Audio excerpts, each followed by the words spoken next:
Hello दोस्तों, मैं doctor Manishankar Gaurai. स्वागत है हमारे यूट्यूब चैनल पर। आज मैं जिस विषय के ऊपर मैं बात करूंगा वह है प्रीमैच्योर इजाकुलेशन, शीघ्र पतन। शीघ्र पतन एक ऐसी स्थिति है जब कोई व्यक्ति संभोग के दौरान प्रवेश से पहले या शीघ्र ही नियंत्रण के बिना स्खलन करता है।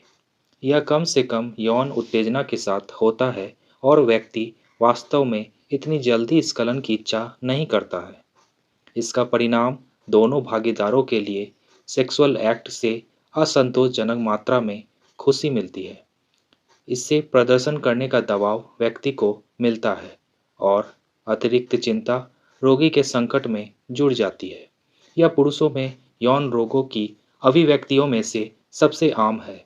लगभग सभी पुरुष अपने यौन जीवन में एक बिंदु पर इस स्थिति के शिकार होते हैं। प्रकार: आजीवन: पहले सेक्स के समय आजीवन शीघ्र पतन या प्राइमरी शीघ्र स्खलन होता है। एक्वार्ड: माध्यमिक शीघ्र पतन का एक्वार्ड शीघ्र पतन होना या पिछले समय के दौरान समस्या के बिना यौन अनुभव होने के बाद यह विकसित हो सकता है। अध्ययन के अनुसार एक औसत आदमी के इरेक्शन का औसत समय लगभग 5.4 मिनट होता है, लेकिन कई बार इरेक्शन कुछ मिनट या 1 घंटे तक रह सकता है। इरेक्शन का अंतिम समय उम्र, स्वास्थ्य और सेक्सुअल गतिविधि सहित 4 कारकों पर निर्भर करता है। यह एक व्यक्ति को दूसरे व्यक्ति में भिन्न होता है, लेकिन आदमी के स्खलन का अंतिम समय लगभग 4 से 11 मिनट होता है। इसके लक्षण: पेनिट्रेशन के बाद शीघ्र पतन का मूल लक्षण स्खलन में असमर्थता या स्खलन में देरी करने में असमर्थता होती है। यौन क्रिया करने के बाद और यहाँ तक कि हस्तमैथुन के समय भी समस्या हो सकती है। शीघ्र पतन एक प्राकृतिक और साथ ही एक सामान्य प्रक्रिया है जिसमें समय की शुरुआत के साथ सहज रूप से बेहतर होने की प्रवृत्ति होती है। ज़्यादातर मामलों में इसे उपचार की आवश्यकता नहीं हो सकती है और इसलिए इसे गंभीर चिंता के रूप में नहीं लिया जा सकता है। हालांकि कुछ मामलों में जब पुरुषों को यौन गतिविधियों में शामिल होने के समय से ही इस समस्या का सामना करना पड़ता है, तो यह लंबे समय तक बना रह सकता है। इसके कारण: अधिकांश मामलों का सही कारण अभी तक पता नहीं चल पाया है और इसके बारे में स्पष्टता की कमी है। समय बीतने के साथ पुरुष अपने ऑर्गेज्म को थोड़ा स्थगित करना सीख जाते हैं। नए यौन साथी अक्सर ट्रिगर करते हैं। कुछ यौन स्थितियां ऐसी स्थिति को ट्रिगर कर सकती है। स्खलन के बीच की लंबी अवधि भी इसका कारण हो सकती है। यौन रोग के इस रूप में साइकोलॉजिकल इश्यूज भी बहुत महत्वपूर्ण है। यह गिल्ट, चिंता और डिप्रेशन के कारण भी हो सकता है। इसका कारण कुछ स्वास्थ्य संबंधी भी हो सकता है, जिसे हार्मोन की समस्या, चोट या कुछ दवाओं के दुष्प्रभाव के रूप में देखा जा सकता है।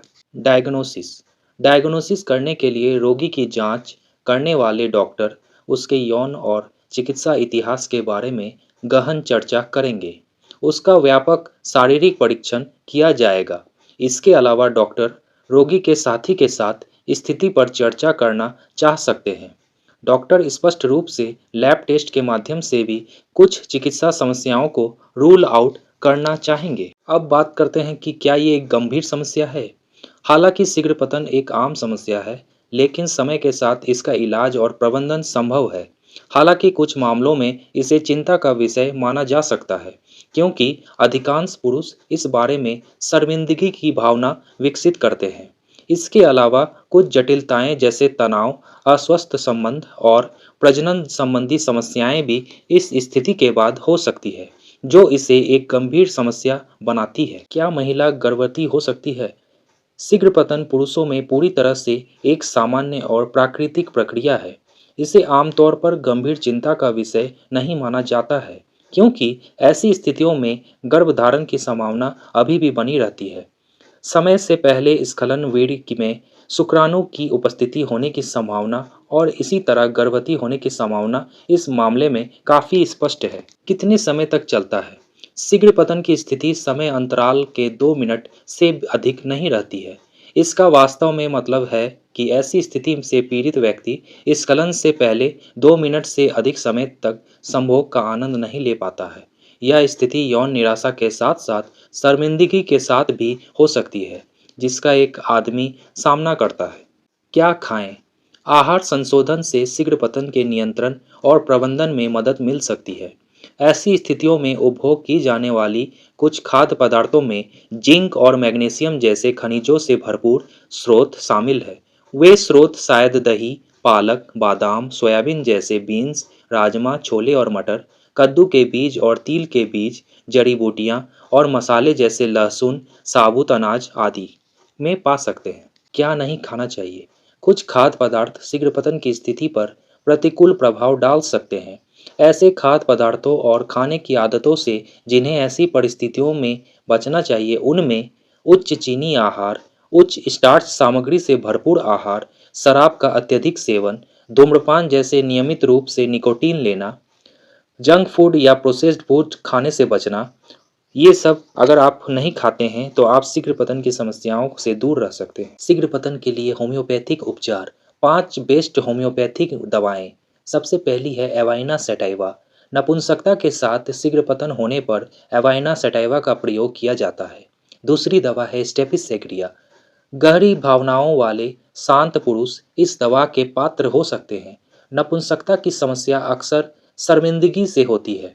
सामान्य कमजोरी के साथ शीघ्र पतन के इलाज के लिए सबसे प्रभावी दवा के रूप में स्टेपिसेग्रिया का उपयोग किया जाता है। तीसरी दवा है कॉस्टिकम। अगर सेक्स के दौरान शारीरिक आनंद कम हो गया हो और यौन इच्छा कम हो गई हो तो यह दवा आपके लिए बहुत उपयोगी है। ऐसी व्यक्ति जो थका हुआ और कमज़ोर महसूस करते हैं और स्मृति होने का अनुभव करते हैं, उन्हें इससे लाभ हो सकता है। प्रोस्टेट की समस्या नपुंसकता से जुड़ी हो सकती है और व्यक्ति के खांसने या छींकने से पेशाब निकल जाता हो तो ये बहुत ही अच्छी दवा है। चौथी दवा है सेलेनियम मेटालिकम। यह दवा अक्सर पुरुषों के लिए मददगार होती है जिनकी यौन क्षमता कम हो जाती है, खासकर अगर समस्या बुखार या थकावट वाली बीमारी के बाद शुरू होती है। व्यक्ति कमज़ोर और थका हुआ महसूस करता है, लेकिन सेक्स में रुचि आमतौर पर बनी रहती है। असामान्य रूप से बालों का झड़ना भी सेलेनियम की आवश्यकता का सुझाव दे सकते हैं। पांचवी और महत्वपूर्ण दवा है लाइकोपोडियम। जिन्हें चिंता के कारण इरेक्शन की समस्या हो सकती है और याददाश्त कमज़ोर होने का भी समस्या है, उनके लिए यह दवा काम कर सकती है। ऐसे लोगों के अक्सर आत्मविश्वास की कमी होती है। जिन लोगों को इस उपाय की आवश्यकता होती है उन्हें अक्सर गैस और सूजन के साथ पाचन संबंधी समस्याएं होती है और उन्हें दोपहर और शाम की ऊर्जा की कमी भी महसूस होती है। शीघ्र पतन के लिए होम्योपैथी में कई तरह के प्राथमिक और दीर्घकालिक इलाज मौजूद हैं। होम्योपैथी में शीघ्र पतन की दवाओं के लिए कोई भी साइड इफ़ेक्ट नहीं होते हैं और आप ये आसानी से उपयोग कर सकते हैं और आप अपनी बीमारियों का से भी निजात पा सकते हैं। अगर आपको शीघ्र पतन से जुड़ी हुई दी गई हुई जानकारियाँ अगर अच्छी लगी हों तो चैनल को लाइक, शेयर और सब्सक्राइब करें और ज़्यादा से ज़्यादा लोग जुड़ें और होम्योपैथी का उपचार लें। धन्यवाद।